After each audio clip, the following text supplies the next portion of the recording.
नमस्कार, आप देख रहे हैं अपना बिहार। आपके साथ मैं हूं शिप्रा झा और बुलेटिन की शुरुआत बड़ी खबर के साथ करेंगे। छपरा से आपको इस वक्त की बड़ी खबर बताते हैं, जहां नया गांव के पास भीषण सड़क हादसे में मरने वालों की संख्या बढ़कर 8 हो गई है। आज सुबह पिकअप पलटने के कारण ये बड़ा हादसा हुआ। 10 से ज्यादा लोग गंभीर रूप से घायल बताए जा रहे हैं। सभी को इलाज के लिए सोनपुर और पटना में भर्ती कराया गया है।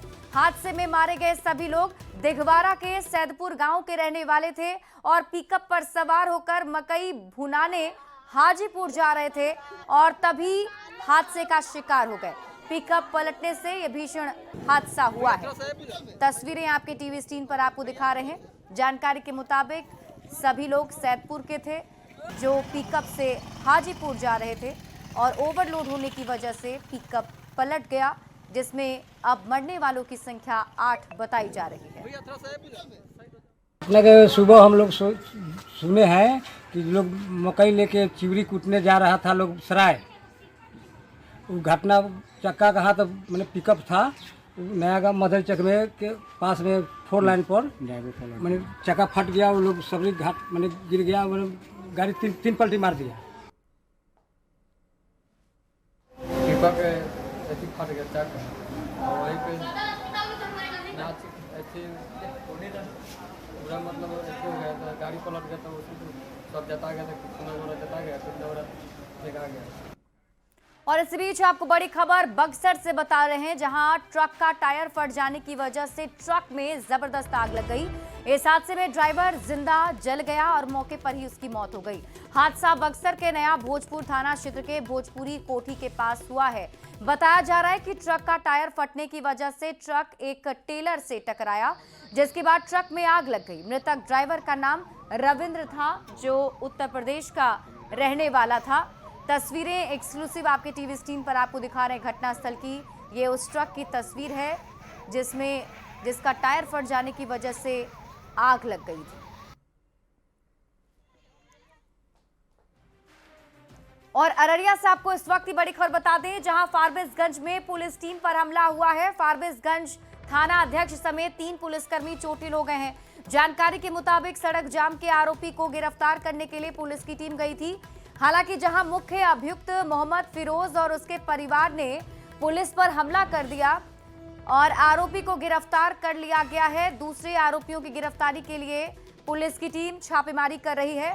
बता दें कि फारबिसगंज के मेला ग्राउंड में 3 दिन पहले अतिक्रमण हटाने के दौरान लोगों के सड़क जाम कर लोगों ने आगजनी की थी और इसी मामले में पुलिस की टीम ने कार्रवाई की है।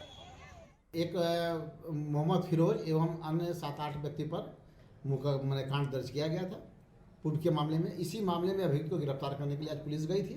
तो इसमें मोहम्मद फिरोज एवं उसकी पत्नी और लड़का ये सब मिलके पुलिस के जब पुलिस छापामारी करने गई थी तो उसको कुछ दांत उत भी काट लिया है, जिसमें हमारे SHO और एक सब इंस्पेक्टर अमित राज तथा एक होमगार्ड का जवान है लक्ष्मण, ये 3 आदमी घायल हैं।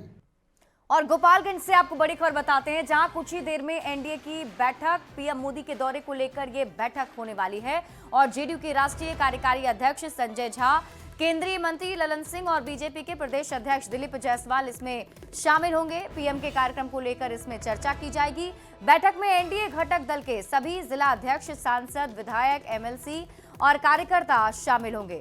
तब से कुछ ही देर के बाद इस बैठक की शुरुआत होने वाली है। गोपालगंज से आपको बड़ी खबर बता रहे हैं, जहां आज की बैठक में पीएम मोदी के दौरे को लेकर चर्चा होगी।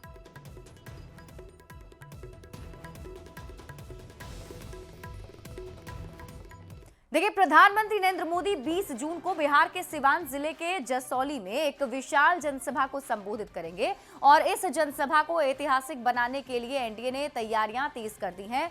व्यापक स्तर पर होमवर्क शुरू कर दिया गया है।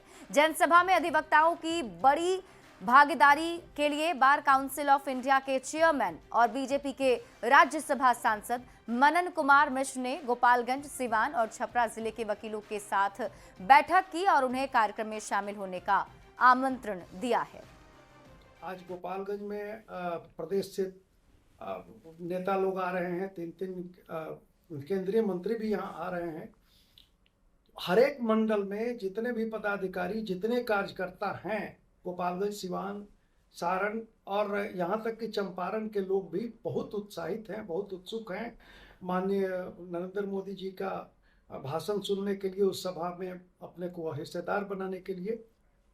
तो 20 जून को पीएम मोदी सिवान के दौरे पर आने वाले हैं और पीएम मोदी पचरुखी के जसौली में जनसभा को संबोधित करेंगे। पीएम मोदी 7,000 करोड़ रुपए से अधिक का विकास योजनाओं की सौगात देंगे। बीजेपी पीएम मोदी की रैली को ऐतिहासिक बनाने की तैयारी में है। बीजेपी गांव-गांव प्रचार रथ के जरिए प्रचार प्रसार में जुटी हुई है। लोगों से रैली में आने के लिए अपील की जा रही है। सभा स्थल पर बड़ा पंडाल बनाया गया है। बैरिकेडिंग को लेकर काम जारी है। और इस बीच आपको बड़ी खबर बता दें, जनगणना के लिए अधिसूचना जारी कर दी गई है।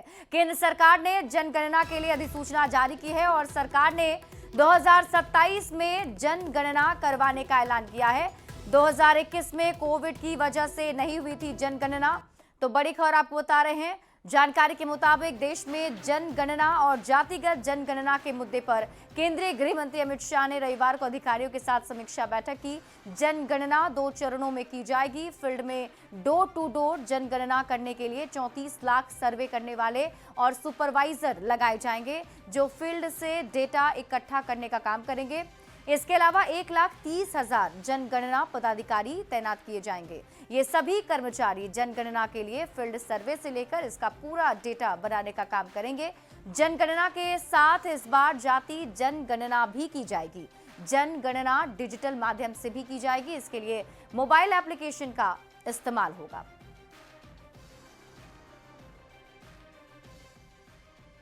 आज देश ने एक इतिहास रचा है। यशस्वी प्रधानमंत्री नरेंद्र मोदी जी के नेतृत्व में भारत सरकार ने जातिगत जनगणना की अधिसूचना निर्गत कर दी है और निसंदेह ये करारा जवाब उन राजनीतिक दलों को है जिन्हें इस देश में 6 दशक से ज्यादा सरकारें चलाने का अवसर मिला और उसका लाभ उठाने के बजाय उन्होंने बराबर जातिगत जनगणना के सवाल को ठंडे बस्ते में डाले रखा है। हाँ, तो ये तो पहले से तय था। केंद्र सरकार का मैं स्वागत करता हूँ कि जातीय जनगणना का नोटिफिकेशन जारी है। तो जो ये सरकार जो कहती है सो करती है, उसके तहत काम शुरू हो गया है और बहुत जल्द उसका रिजल्ट सामने आएगा। और इस जातीय जनगणना का समाज के हर तबके को, अति पिछड़े समाज को, पिछड़े समाज को, जिसका जो अपना हक अधिकार है वो मिलेगा। स्वतंत्रता सेनानी बुद्ध नोनिया के जन्म दिवस के मौके पर पटना के बापू सभागार में कार्यक्रम आयोजित हुआ है। इस कार्यक्रम में केंद्रीय मंत्री शिवराज सिंह चौहान, प्रदेश अध्यक्ष दिलीप जायसवाल सहित कई लोग शामिल हुए। इस दौरान सभी ने नोनिया समाज के लोगों को विधानसभा में ज्यादा से ज्यादा टिकट देकर शामिल करने की मांग की। इस खबर पर और अधिक जानकारी दे रहे हैं न्यूज़ 18 संवाददाता रवि एस नारायण। बिहार की सियासत में नोनिया समाज का महत्वपूर्ण भागीदारी मानी जाती है और आज यहाँ पे बापू सभागार में बुद्धू नोनिया का जो स्वतंत्रता सेनानी थे उनका आज जन्म दिवस है और इस जन्म दिवस के मौके पर बीजेपी के तमाम बड़े नेता जो हैं वो यहाँ पे पहुंचे हुए हैं। शिवराज सिंह चौहान मुख्य अतिथि के रूप में देखिए यहाँ पे शामिल हैं। यहाँ पे सम्राट चौधरी, विजय सिन्हा और यहाँ पे दिलीप जायसवाल सहित तमाम बीजेपी के जो नेता हैं वो शामिल हैं और देखिए कितनी बड़ी भागीदारी जो है वो नोनिया समाज की यहाँ पे है।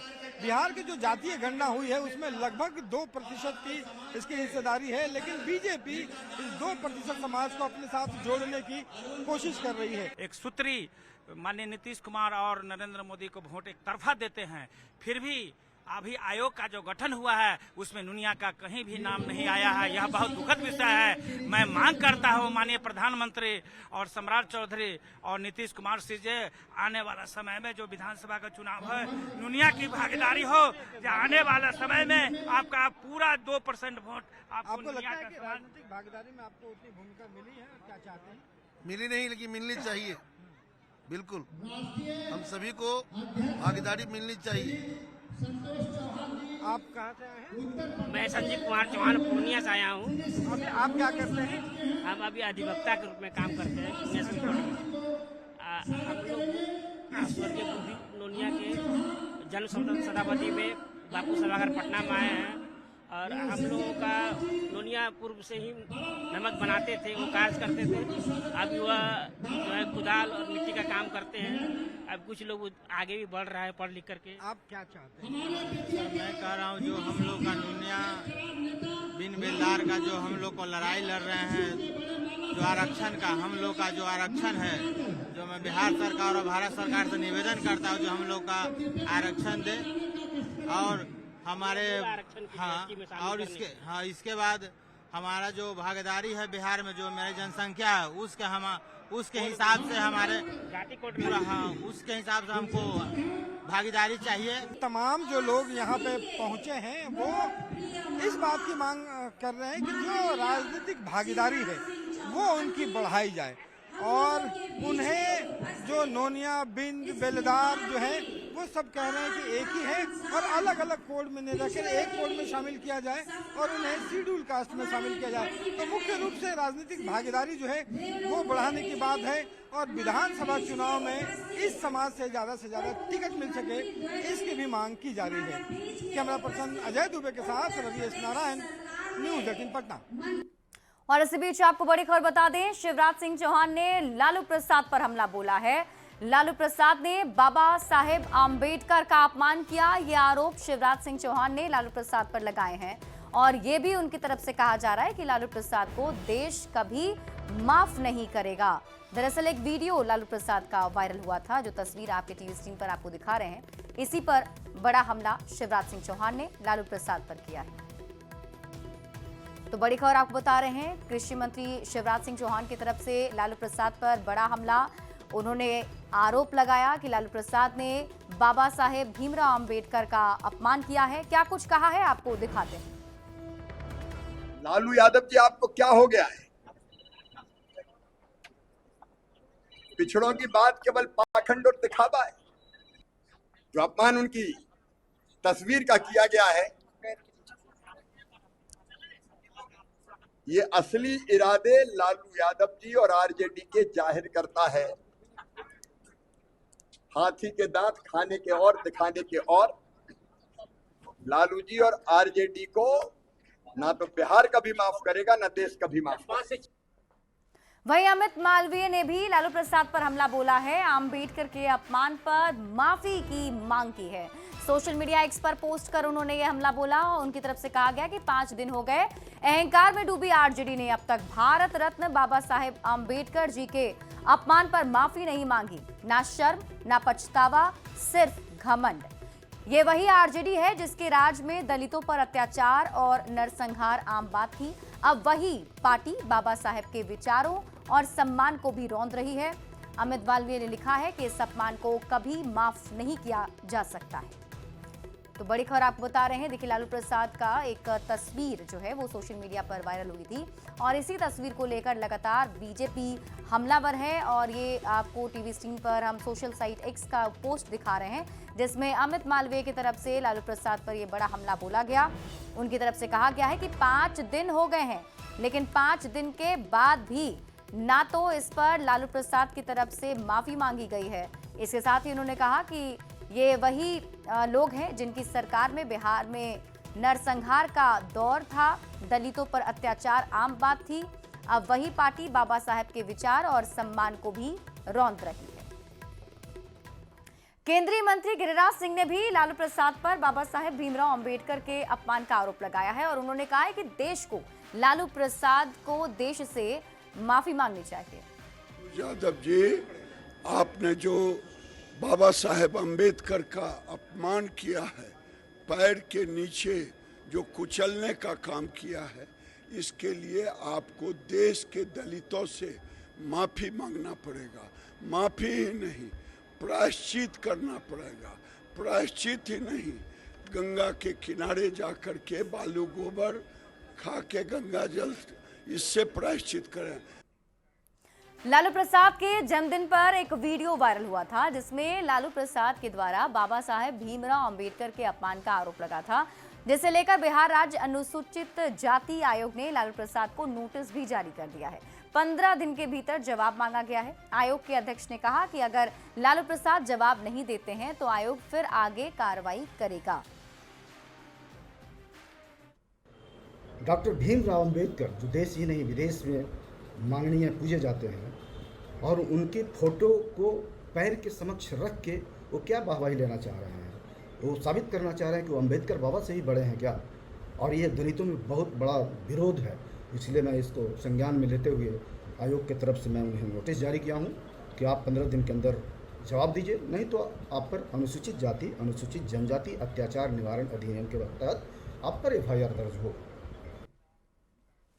बिहार सरकार में मंत्री और हम के राष्ट्रीय अध्यक्ष संतोष कुमार सुमन ने एक बार फिर तेजस्वी यादव पर हमला बोला है और उन्होंने कहा कि तेजस्वी यादव परेशान है, हड़बड़ाहट में कुछ भी अनर्गल बयान देते रहते हैं। इसके साथ ही उन्होंने बिहार RJD के नए अध्यक्ष मंगनी लाल मंडल को फूंका हुआ कारतूस बताया है। देखिए, अब तेजस्वी यादव जी बेचारे परेशान हो चुके हैं। अब जो व्यक्ति 15 सालों से 10 सालों से सपना देख रहा है मुख्यमंत्री बनने का, तो परेशान हो गए हैं, अकबकाहट में है, हड़बड़ाहट में है, जल्दी में है। इसलिए बार बार सरकार के खिलाफ कुछ न कुछ ऐसी बातें बोलती हैं जिसका कोई तुक नहीं है, ना उसका कोई लिंक होता है उस चीज़ों से। जहाँ तक सरकार से उबरने की बात तेजस्वी यादव जी कह रहे हैं, तो तेजस्वी यादव जी को थोड़ा सा आँख खोलना चाहिए। बिहार में जिस तरह से डेवलपमेंट हो रहा है, इंफ्रास्ट्रक्चर डेवलपमेंट हो रहा है, जिस तरह से रोड, बड़े बड़े रोड का शिलान्यास हो रहा है, बड़े बड़े डबल डेकर पुल का जिसकी कल्पना भी तेजस्वी यादव जी नहीं किए होंगे, और इतना काम हो रहा है बिहार में, तो सरकार से कौन, जनता तो सरकार इसलिए चुनती है कि उनका विकास करे। मंगनी लाल मंडल जी कभी एक ज़माने में हुआ करते थे, आज के दौर में आज की युवा पीढ़ी उनको भुला चुकी है। और हम नहीं समझते हैं कि वो जब फूके हुए कारतूस से कितनी गोली चलाएंगे, कहाँ निशाना लगाएंगे, तो कहीं बैरल में ही न फट जाए, तो इससे कोई फर्क नहीं पड़ने वाला है हमारे।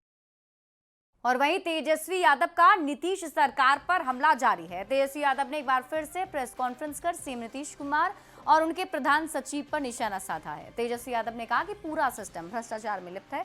तेजस्वी यादव ने नीतीश सरकार को खटारा सरकार बताते हुए कहा कि लोग इस सरकार को बदलना चाहते हैं। सरकार है, लोग उससे परेशान हैं, लोग बदलना चाहते हैं, बदलाव चाहते हैं। 20 साल पुराना खटारा गाड़ी पे लोग, खटारा सरकार पर अब लोग विश्वास नहीं करते। सरकार के लोग भ्रष्टाचार में डूबे हुए हैं। परिवारवाद को जिस प्रकार से आयोग हो या कहीं भी एडजस्ट करने का मौका मिलता है, तो मौजूदा सरकार में भूजा पार्टी वाले लोग अपने परिवार को एडजस्ट करते हैं। जनसुराज के संस्थापक प्रशांत किशोर ने इस साल बिहार में नई सरकार का दावा किया है और प्रशांत किशोर ने कहा कि बिहार की जनता बदलाव चाहती है और इस बार बिहार को नया सीएम मिलने जा रहा है। भाई, इस बार बिहार की जनता सरकार बनाने जा रही है। आप ये निश्चित जानिए, ये जो भीड़ है, ये प्रशांत किशोर की ताकत नहीं है, ये जनसुराज की ताकत नहीं है, ये बिहार के उन सारे लोगों की ताकत है जो बिहार में बदलाव चाहते हैं। तेजस्वी यादव कह रहे हैं जो 30-35 साल से लालू के डर से मोदी और भाजपा, मोदी और नीतीश और भाजपा के डर से लालू को जो लोग वोट देते रहे हैं, उनके सामने एक सीधा ईमानदार विकल्प उनको दिख रहा है। जनता को नया रास्ता दिख रहा है, उनको अपने बच्चों के लिए बेहतर भविष्य दिख रहा है और निश्चित तौर पर नवंबर में बिहार में नया मुख्यमंत्री बनने जा रहा है, नई व्यवस्था, नई सरकार बनने वाली है। वहीं आरजेडी सांसद मनोज झा ने इंडिया गठबंधन में सीटों के बंटवारे पर कहा है कि हम लोग विनिंग पोजीशन को देखेंगे और इसके अलावा हर जिले में सामाजिक समीकरण का भी ध्यान रखना होगा, क्योंकि जिले में जातीय समीकरण का भी ध्यान रखना जरूरी है और सब कुछ ठीक रहा तो 1 महीने के भीतर सीटों के बंटवारे का चैप्टर भी क्लोज कर दिया जाएगा। में है महागठबंधन है, सबका फुटप्रिंट बेहतर होगा तो महागठबंधन का फुटप्रिंट बेहतर होगा। लेकिन महत्वपूर्ण एक चीज और भी है जो हम लोगों को ध्यान रखना चाहिए कि हम सब लोगों का एक ही उद्देश्य होना चाहिए। साझा संवाद और साझा सोच। मंगनीलाल को आरजेडी का प्रदेश अध्यक्ष बनाकर एक तरह से तेजस्वी यादव ने विधानसभा चुनाव से पहले अति पिछड़ा कार्ड खेल दिया है, जिस पर बीजेपी के अति पिछड़ा समाज से राज्यसभा सांसद भीम सिंह ने पलटवार किया है। भीम सिंह ने कहा कि आरजेडी ने मंगनीलाल मंडल को बलि का बकरा बनाया क्योंकि देश की जनता पीएम मोदी के साथ है। तेजस्वी यादव इसको अति पिछड़ों के लिए उपलब्धि के रूप में प्रचारित कर रहे हैं। यह निहायत ही तथ्यहीन बात है। मंगनीलाल मंडल जी को बलि का बकरा बनाया गया। सभी लोग जानते हैं, बिहार की जनता, देश की जनता जानती है और अति पिछड़े खास तौर पर जानते हैं कि राष्ट्रीय जनता दल अति पिछड़ों के लिए विनाशकारी साबित हुआ है। और इस बीच रुक कर लेते हैं बड़ी खबर की ओर। बक्सर से आपको इस वक्त की बड़ी खबर बता दें, ठनका गिरने से 3 लोग की मौत हो गई है। ठनका गिरने से एक व्यक्ति भी झुलस गया है। मुफस्सिल के चौसा गांव में ये हादसा हुआ। देखिए, मौसम ने अचानक करवट बदली है, जिस वजह से ठनका गिरा है और ठनका गिरने से 3 लोगों की मौत की खबर मिल रही है। और इसी के साथ इस बुलेटिन में अभी के लिए बस इतना ही। आप देखते रहिए न्यूज़ 18 बिहार।